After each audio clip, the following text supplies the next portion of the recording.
Welcome to Files TV. Zanupf giving back to the community. Kusatonyara ichipa vanhu hove ma1 kumamisha uko. Chichocho guys, chichakadaro. Tarisai mega muzvionere zvinonyadzisa izvi.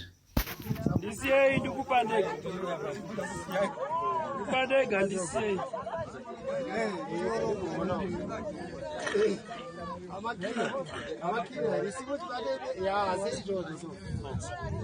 Right. Ciao mani vari kupi? Vari kupi ciao mani?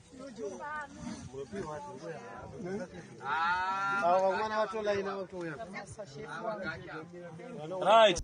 I'm sure mazvionerawo mega guys.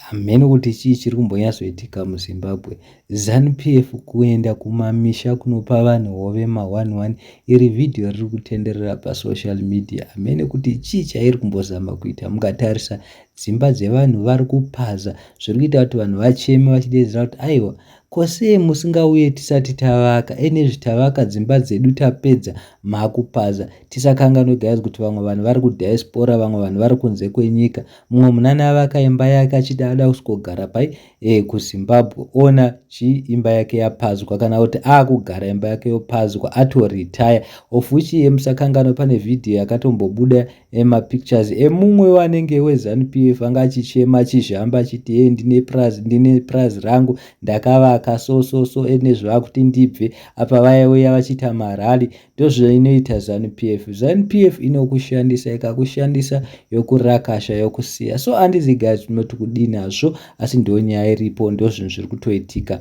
muground muZimbabwe. Zanupf iri kupa vamwe vanhu hove ma1 zvinotonyadzisa. Mukaiona vhidhiyo, I'm sure maiona vhidhiyo yacho, zvinotonyadzisa, asi ivo vari kufara, vari kutoita inonzi giving back to the community.